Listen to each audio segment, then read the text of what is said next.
L'Église protestante méthodiste du Bénin a écrit une page glorieuse de son histoire ce jeudi 4 juin 2026 à l'église locale Shalom de Beto à Cotonou. Le bureau du Conseil biennal a honoré l'ancien président de la République, son Excellence Patrice Talon, pour sa contribution décisive à la réconciliation historique et à la réunification de cette grande communauté religieuse. L'Université protestante de l'Afrique de l'Ouest a choisi de distinguer du titre de docteur honoris causa, l'une des plus prestigieuses reconnaissances académiques, symbole d'excellence, d'intégrité et de service à l'humanité.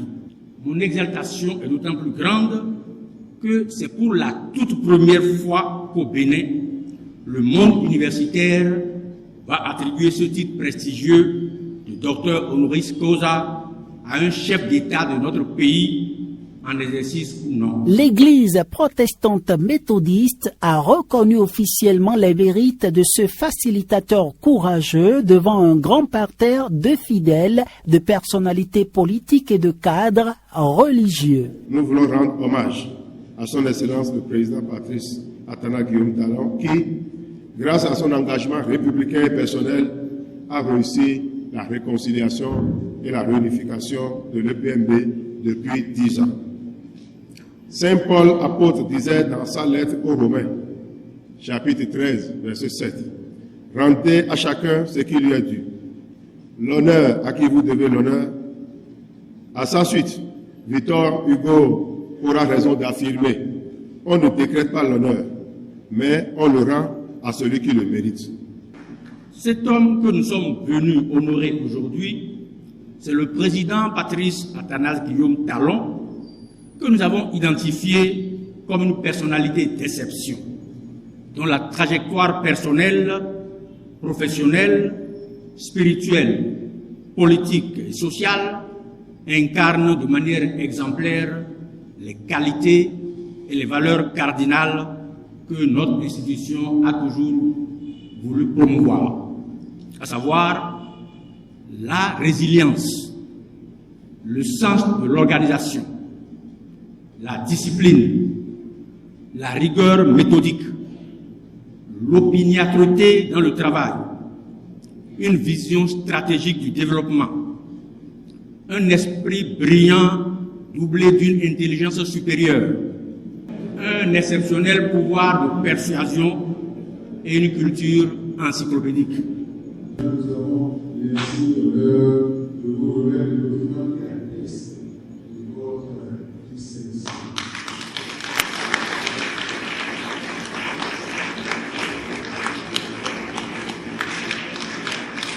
L'Assemblée a célébré l'audace de l'homme d'État qui a permis de ramener définitivement la paix et la concorde au sein de l'Église.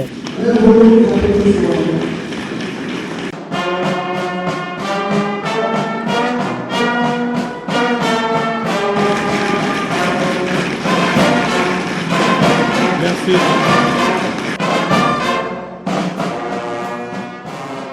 Ce synode biennal extraordinaire a fait suite à l'assemblée mémorable de Shalom de Djegbé en février dernier. Les délégués se sont réunis dans la capitale économique pour poursuivre les travaux de révision du nouveau texte de l'Église et valider son adoption définitive. Nous sommes à 373 qui ont voté pour. 373. Contre, ceux qui sont contre. Personne n'est contre. Abstention. Donc le PMB a adopté officiellement. Le comité de relecture est revenu en détail sur les points cardinaux de ce document réformateur qui régit désormais l'Église protestante méthodiste du Bénin, EPMB. C'était la mention du calme dans le préambule du texte. Cela ne figurait pas. Ensemble, on s'est entendu et de manière consensuelle, on a inscrit le cadre dans le préambule de nos textes. La deuxième revendication des cadres portait sur le mode de choix du président de l'Église, pour ne pas dire des dirigeants de l'Église. C'était le deuxième point. Donc on a retenu alors comme mode de choix les élections. Mais cette fois-ci, ce n'est pas une élection comme on avait l'habitude d'organiser. Non, on a trouvé d'autres modes pour éviter qu'il y ait trafic d'influence, pour éviter qu'il y ait propagande électorale, et ainsi de suite. Maintenant, avec les nouveaux tests, c'est à la session plénière que les pasteurs vont procéder au choix des deux candidats pour la présidence, et personne ne connaissant le résultat qui va sortir. Juste après ça, on fait le dépouillement en plénière, pendant la plénière. Et après le dépouillement, on procède en même temps à l'élection. Donc tout se fera en plénière. C'est dit donc que c'est le même bureau qui sera installé pour les élections, qui va piloter toutes les élections. Président, secrétaire et vice-président. Et tout se fera concomitamment. Donc on n'a pas le choix de contacter quelqu'un, de faire ci, de faire ça. Le troisième point de revendication de CAVO concernait l'institution d'un conseil d'éthique et de veille.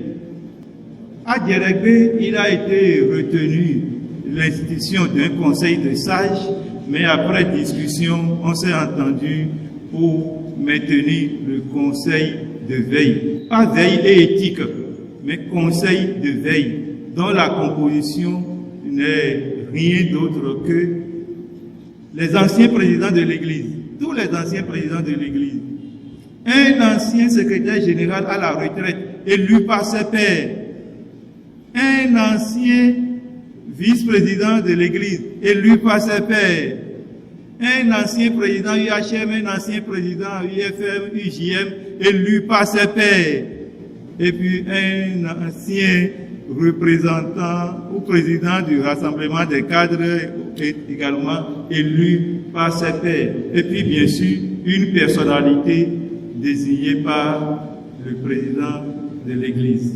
Donc voilà, et ce conseil de veille sera dorénavant un organe d'apaisement, de médiation et de conciliation dans l'Église. Donc ce n'est pas un bureau bis, ce n'est pas un bureau bis. Après cela, le quatrième et dernier point du cas portait sur l'institution ou l'inscription dans les tests de l'Assemblée générale des laïcs. Ce point, nous l'avons amplement discuté, mais il n'a pas, pour l'instant, fait l'objet d'unanimité. L'ex-chef de l'État est revenu avec lucidité sur les anciennes pratiques qui ont provoqué un violent séisme au sein du temple. Il va donc exhorter le peuple de Dieu présent à préserver précieusement cette unité retrouvée pour les générations futures. Je voudrais avec vous lui rendre grâce pour le chemin long, difficile, éprouvant que nous avons arpenté ensemble jusqu'à ce jour. Je voudrais humblement féliciter le président de l'EPMB, son éminence, mon ami, féliciter les pionniers et le gardien du temple. Je veux nommer précisément les membres du CAP. Je voudrais me permettre de vous féliciter, vous tous fidèles de l'Église, pour vos prières, votre appui au processus qui a démarré depuis bientôt 10 ans et qui vous honore sincèrement. Qu'une Église divisée à ce point, pour un temps aussi long, réussisse à panser les plaies, les blessures et à retrouver son unité pour la gloire de Dieu. Vous êtes formidables. Saisis l'occasion pour exhorter les uns les autres, les fidèles, des plus jeunes, des plus anciens, des plus hauts responsables aux fidèles ordinaires, que nous sommes des hommes, tous, qu'on soit responsables, chefs, président d'une église, nous sommes des hommes et le ciel ne nous a pas encore donné la capacité d'être parfaits ici-bas. Je pense que tant que nous serons ici-bas, aucun de nous ne sera un parfait homme. C'est dire que quelle que soit notre volonté de perfectionnement, quel que soit notre engagement, nous serons toujours faillibles. Il n'est pas normal que le linge sale d'une église ne se lave pas en famille. Nous avons tous été responsables d'une potentielle explosion de l'église. Il faut que cela ne se répète plus jamais. Les responsables d'aujourd'hui, de demain, d'après-demain resteront des hommes, donc faillibles. Et les erreurs, les vulnérabilités, les fautes ne manqueront pas. Nous devons avoir l'humilité de pardonner, d'excuser, d'accompagner nos dirigeants, quel que soit notre degré d'insatisfaction. Je voudrais vous prier le ciel de vous accorder cette mesure, vous d'aujourd'hui et vous de demain, afin que le passé douloureux, permettez-moi le mot, le passé honteux que nous avons connu au sein de l'Église ne nous rattrape plus jamais. Le bureau du Conseil du Synode biennal et le comité ad hoc de veille, CAV, ont exprimé leur profonde gratitude à tous les artisans du dialogue. Les responsables de l'Église ont formulé des prières d'action de grâce pour sceller cette réconciliation nationale. Nous disons aussi merci à tous les fidèles méthodistes, les multiples groupes de prière du nord au sud, du sud à l'ouest, qui nous ont assistés, soutenus et accompagnés dans leurs prières intenses durant tout ce parcours. Donc je voudrais remercier très sincèrement les membres du comité de vertu, remercier le comité ad hoc de veille. Et je crois que si nous travaillons comme ça peut être conjointement. Et je profite pour remercier l'UPAO. Il a accepté aussi que nous puissions lui rendre hommage. Je voudrais donc vous remercier, nous tous, parce que malgré vos préoccupations, vos occupations, vous avez tout abandonné pour être ici en ce moment pour nous permettre d'avancer. C'est un véritable nouveau départ. L'Église protestante méthodiste du Bénin, EPMB, a pris ainsi un nouveau départ, plein d'espérance et de dignité. Cette dynamique d'unité va guider la marche de la communauté protestante jusqu'en 2028, année où les fidèles éliront leur nouveau bureau.